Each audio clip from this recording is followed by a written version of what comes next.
On a dying world, the cruelest thing you could do was share. The wind came in low, dragging heat across the cracked earth like a living thing, whispering through broken metal and half-buried wreckage, carrying the dry taste of rust and old storms. Ethan Cole pulled his collar higher even though it did nothing, the fabric stiff with salt and dust, his throat burning with every breath as the display on his wrist flickered weakly. Hydration reserve. 3%. A number so small it barely felt real anymore, like a countdown that had already ended. His boots pressed into powdery ground that gave way too easily, the surface brittle from years without rain, and somewhere beneath it, long-dead systems still hummed faintly, ghosts of a civilization that had tried to survive this place and failed. Ethan wasn't thinking about them, though. He was thinking about the canister strapped to his side, the one thing still working, the one thing still honest, because water didn't lie. It was there, or it wasn't, and right now it was barely there. He reached the ridge.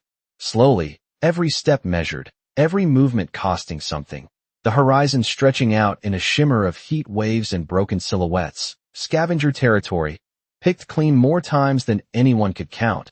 But sometimes, you got lucky. His scanner clicked once, then again, a faint return signal buried under interference, and Ethan froze, not from fear, just calculation, because movement meant energy, and energy meant water, and water meant time, and he was almost out of all three.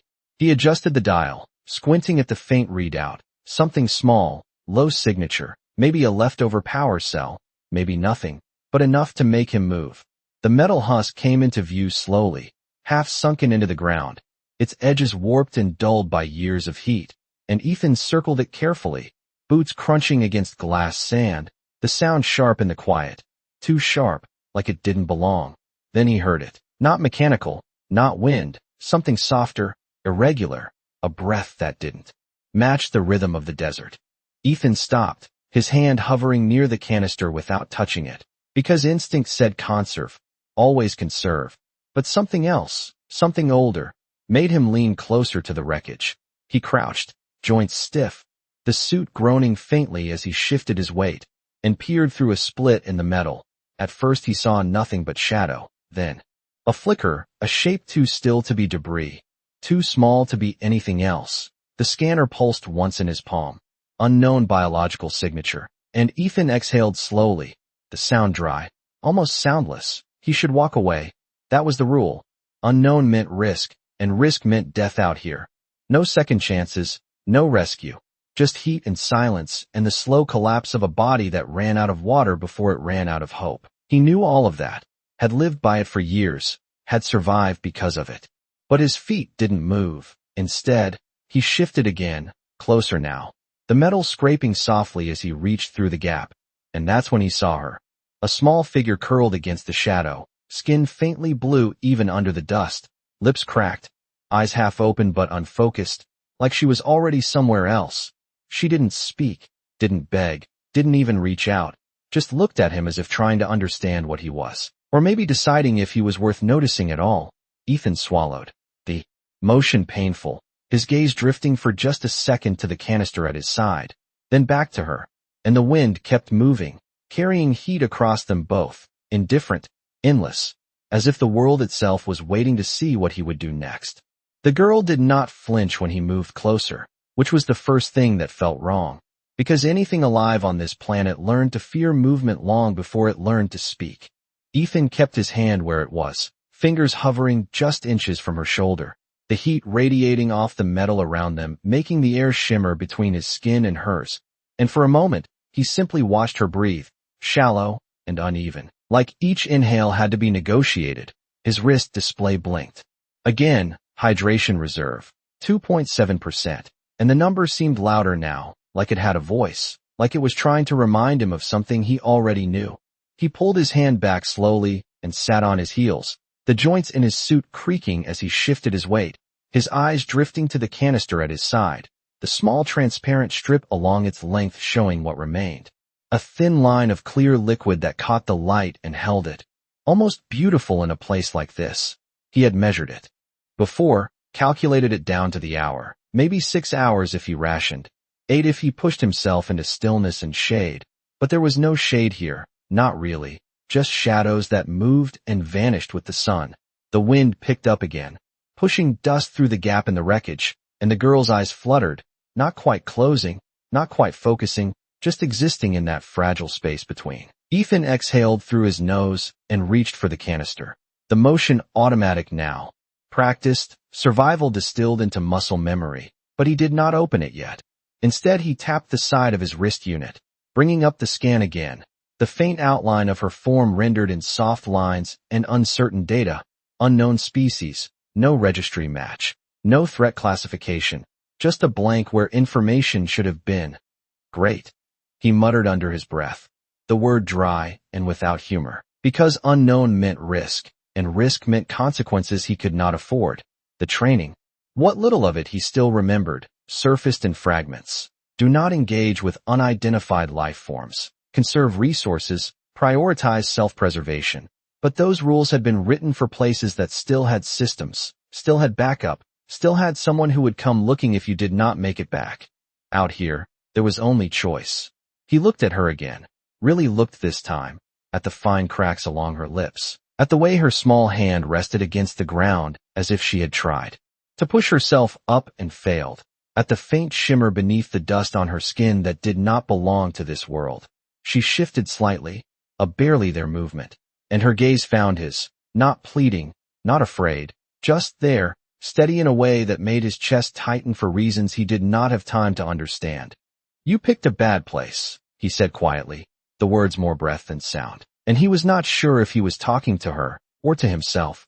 The canister felt heavier in his hand now as he turned it, the seal intact, the contents untouched, and he imagined the next few hours with and without it, the difference between walking and collapsing, between maybe finding another wreck and definitely not. The numbers lined up cleanly in his head, simple, logical, undeniable. Then he looked back at her, and the numbers stopped matching in the same way.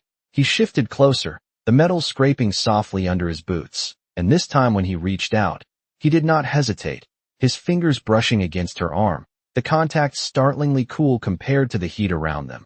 Her eyes sharpened just a fraction at the touch, focusing on him for the first time, and Ethan felt something settle into place, not certainty, not confidence, just a decision that did not need either. He twisted the cap of the canister slowly, the seal breaking with a soft hiss that sounded far too loud in the quiet, and for a second he paused, the opening held just above his own lips, instinct pulling one way, something else pulling harder the other. Then he lowered it, steady and deliberate, and held it out to her instead. She did not take it at first, and for a second Ethan wondered if she even understood what he was offering. The canister hovering between them, catching the harsh light as if it were something fragile, something sacred, and maybe it was. The girl's eyes moved slowly from his face to the water, then back again, as if measuring something deeper than thirst, something he could not see. The wind slipped through the broken hull again, brushing against them with a dry whisper, and Ethan felt his throat tighten in response, a reflex his body refused to ignore. But he did not move the canister back, did not reconsider, just held it there, steady, waiting. Finally, her hand lifted, small and trembling, the motion uncertain but deliberate, and when her fingers closed around the container, they brushed against his, cool and faintly smooth, a texture that did not belong to this world. And for a brief moment neither of them let go. Then she pulled it closer, slowly, as if afraid it might disappear, and brought it to her lips. The first sip was barely more than a touch, a test, and Ethan watched the way her eyes closed, the tension in her shoulders easing just a fraction, like something inside her had been waiting for this exact moment and was only now allowed to rest.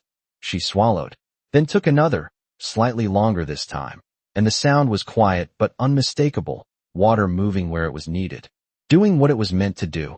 Ethan shifted back onto his heels, his hands falling to his sides, and he looked away, not out of regret, but because watching felt like something he did not have the right to do, like the act itself belonged to her alone.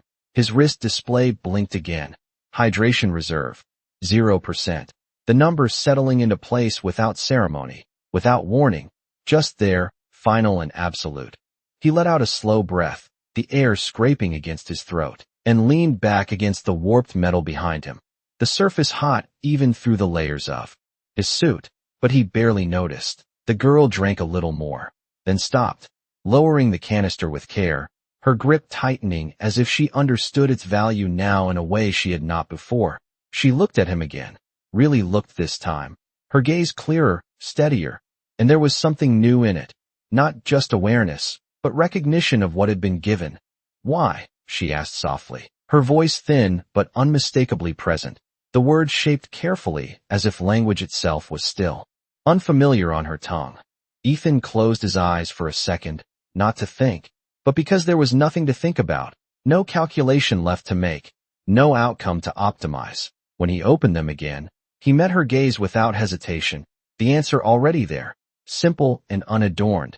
"Because you were thirsty," he said, the words quiet, almost lost to the wind, but they did not need to be louder than that. She held his gaze for a long moment, as if turning the answer over, testing it, searching for something hidden beneath it, but there was nothing else to find, nothing more complicated than what he had said. The wind shifted again, carrying a different sound this time, something distant, low, not quite natural, and Ethan's head tilted slightly as he listened, his instincts stirring despite the heaviness settling into his limbs.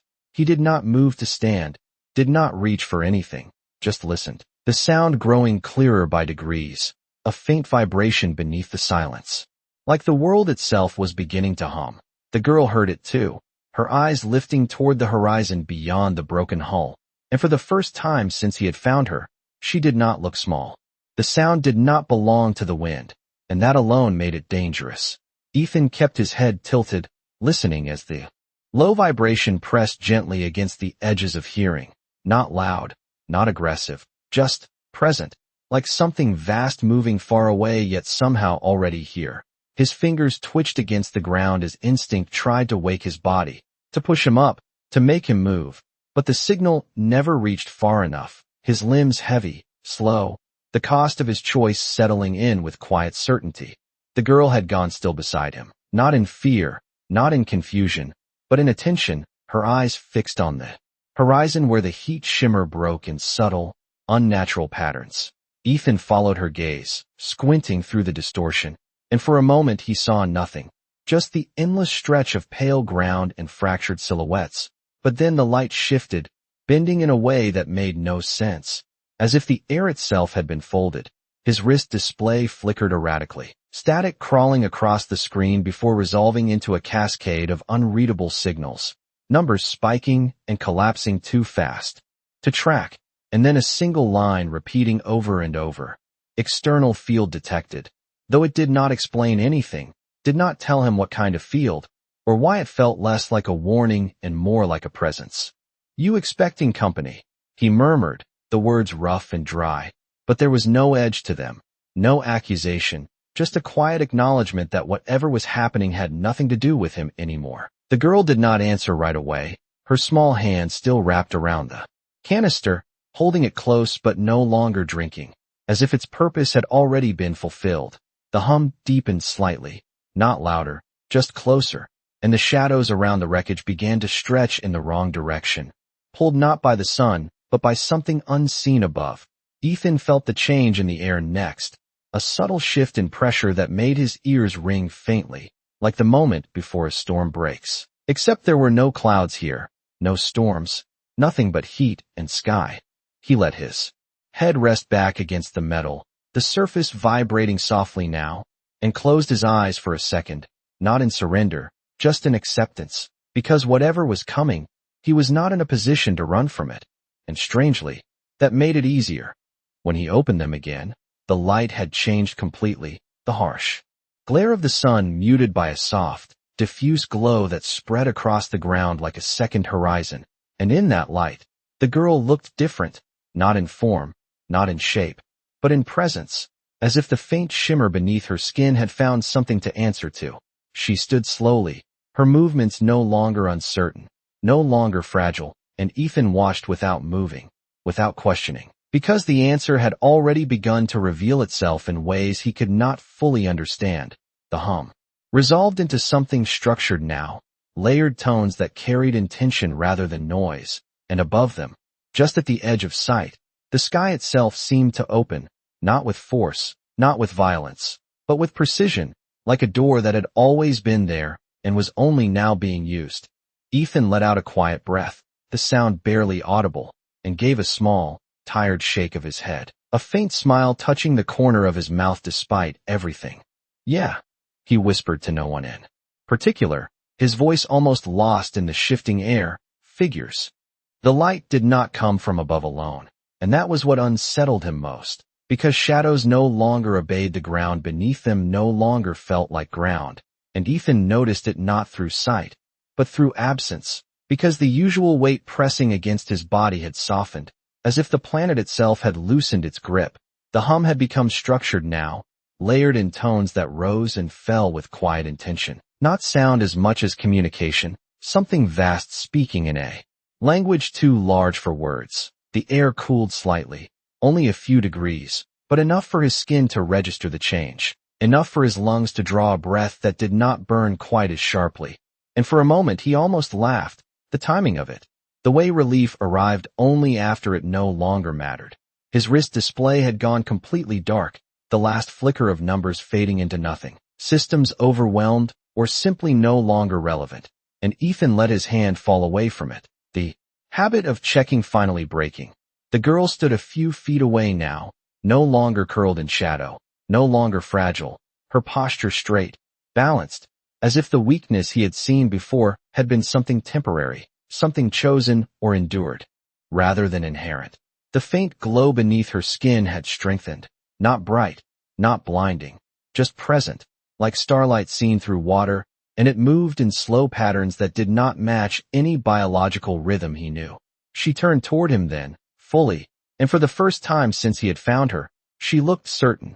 Ethan pushed himself up slightly, not standing, just enough to meet her at a level that felt less distant, his muscles protesting the effort, the dehydration pulling at him in quiet, insistent ways. But he held the position anyway. "You are not from here," he said, the statement simple, obvious, but it felt right to say it out loud, to anchor what was happening in something he could understand. She studied him for a moment, her eyes clearer now, sharper, reflecting the strange light around them in ways that made them seem deeper than they should be. "No," she answered, her voice steadier than before, no longer thin or fading, but still soft, still measured, as if each word carried weight beyond its sound. The hum shifted again, and Ethan glanced upward, his vision catching the edge of something massive just beyond perception, a distortion in the sky that suggested structure without revealing it, like looking at something too large to fully see. The shadows on the ground bent toward it, drawn not by gravity but by presence, and for a brief second, Ethan felt very small in a way that had nothing to do with fear. "They are yours," he said, not a question, just an observation, because nothing else made sense anymore. The girl followed his gaze, then looked back at him, and something like understanding passed across her expression, not surprise, not confusion, just acknowledgement. "They are not here for me," she said quietly, and that answer settled into the space between them with more weight than he expected. Ethan frowned slightly, the motion slow, his thoughts trying to keep pace with what was unfolding, but the pieces did not fit the way they should. The air shifted again, the pressure easing, and a thin line of light traced itself along the ground between them, precise, deliberate, stopping just short of Ethan's boots. He looked down at it, then back at her, his brow tightening as realization began to form, incomplete but growing. "Then who?" he started, his voice trailing as the answer arrived before the question could finish, not in words, not in logic, but in the way she looked at him now, not as something unknown, not as something irrelevant, but as something chosen. Ethan let out a slow breath, the sound almost steady despite everything, and shook his head once, a faint, incredulous motion that carried more understanding than denial. "You have got to be kidding me," he murmured, though there was no one left to hear it except her, and whatever waited above. The line of light at his feet did not move, but everything else did, the air shifting, the hum deepening into something that felt almost like anticipation, as if the world itself was holding its breath. Ethan stared at the thin glow for a moment, then lifted his eyes back to her, The question already answered but still sitting there between them, heavy and quiet. She stepped closer, slow and deliberate. The faint radiance beneath her skin now steady, controlled, and as she moved, the heat around them seemed to bend away from her, like the desert itself no longer had permission to touch her. He stayed where he was, not because he could not move, though that was part of it, but because there was no reason to, no advantage left to calculate, no outcome to improve. She stopped just in front of him, close enough that he could see the fine details now. The subtle patterns in her skin that shifted like distant constellations. The way her eyes reflected not just light, but depth, as if there was more behind them than space alone. "You gave it away," she said, her voice calm, clear, carrying through the hum without resistance. And it was not a question. Ethan let out a faint breath, the corner of his mouth lifting slightly despite the dryness pulling at his lips. "Yeah," he replied simply, because there was nothing else to add, no explanation that would make it more or less true. She studied him for a long moment, and there was something in her gaze now that had not been there before, not curiosity, not confusion, but something closer to understanding, to recognition. The light above shifted again, and this time Ethan could see it more clearly, not a ship in any shape he understood, but a presence that folded the sky around it, edges defined by absence rather than structure, vast and silent and patient. The hum aligned with it, each tone settling into place like a system coming online, and the line of light at his feet brightened slightly, extending just a fraction closer to him, stopping again with precise intent. Ethan glanced down at it, then back up, a quiet realization settling in, not dramatic, not sudden, just there. "That is for me," he said, more to himself than to her. But she nodded once, a small, certain motion. "It is an invitation," she replied, and the word felt larger than it should have, heavier, as if it carried weight beyond language. Ethan let his head tilt slightly, considering that, the idea of an invitation in a place like this, at a moment like this, and a soft, almost amused breath escaped him. "Not much of a host," he said, his voice rough but steady, running a little low on everything. Her expression shifted just slightly, not quite a smile, but something warmer than before, something that did not belong to distance or power. "You had something," she said quietly, "and you chose to give it." The hum softened around them, not fading, but changing, as if responding to her words, and the air felt lighter now, easier to breathe, though Ethan knew that was not something his body could explain. He looked at her for a long moment, really looked, seeing not just the child he had found in the wreckage, but something far beyond that, something that had watched him, measured him, and decided. He gave a small shake of his head again, the motion slow, thoughtful, and then he shifted forward, just enough for his boots to cross the thin line of light, the glow wrapping around them without resistance, without force. He did not feel stronger, did not feel saved, just included. "You could have picked anyone," he said, his voice quieter now, less certain, not because he doubted her, but because he did not quite understand why. She looked at him, and for a brief moment, the vastness behind her eyes softened into something almost human, almost familiar. "We did," she answered, and this time, there was no ambiguity at all. The light did not pull him upward, and that was what made it different from anything he had ever imagined, because there was no force, no pressure. Just a quiet shift as if the world had simply decided to let him go. Ethan felt the weight leave his boots first, not all at once, but gradually, the familiar resistance of the ground fading into something softer, something optional, and when he looked down, the cracked earth seemed farther away than it should have been, the distance increasing without motion. The hum around him changed again, smoothing into a steady tone that felt almost like balance, like something correcting itself now that he had stepped forward. He did not panic, did not reach for anything, because there was nothing to hold onto anymore, and strangely, that made it easier to let go. The girl rose with him, not lifted, but aligned, her small form steady within the shifting light, the glow beneath her skin now brighter, clearer, no longer hidden, and Ethan realized that this was not transformation, not a change into something new, but a return to something she had always been. The air thinned around them, not an way that made it hard to breathe, but in a way that made breathing feel unnecessary. Each inhale lighter than the last, until it became more habit than need.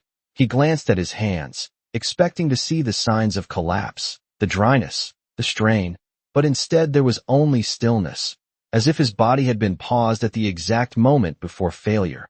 "This is the part where I ask what happens next," he said quietly, his voice carrying without effort, the words steady despite everything that should have made them otherwise.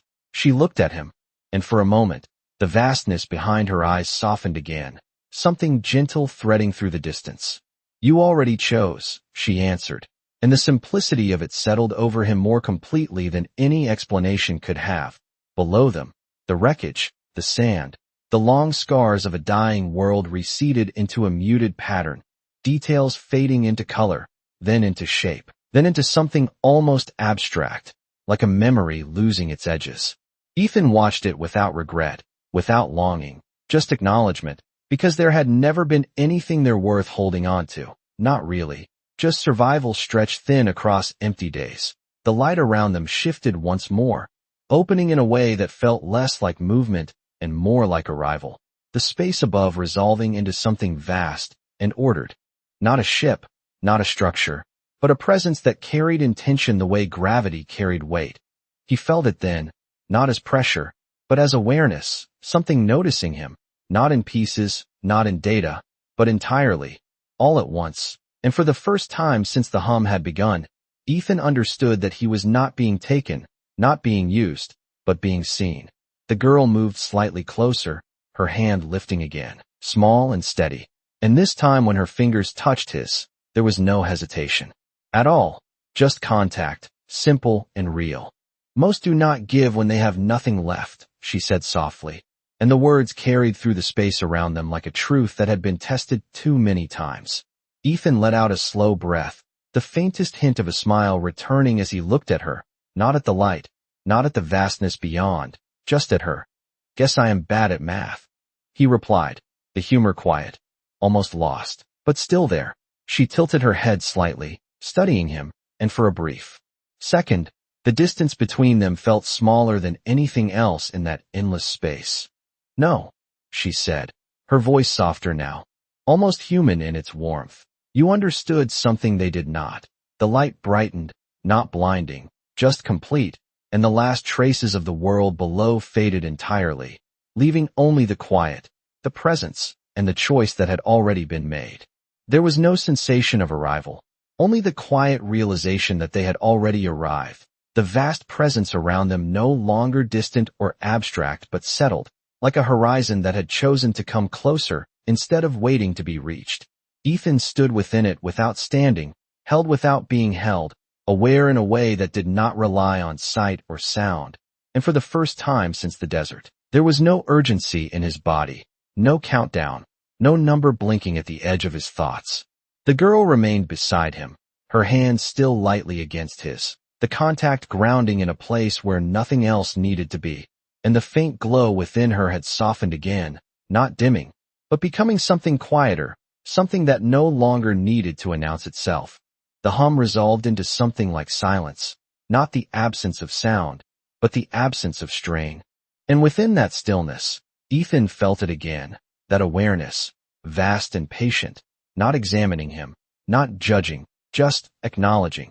He let out a slow breath that did not feel like relief so much as release, his shoulders easing in a way he had not noticed they were tense, and he gave a small, thoughtful shake of his head.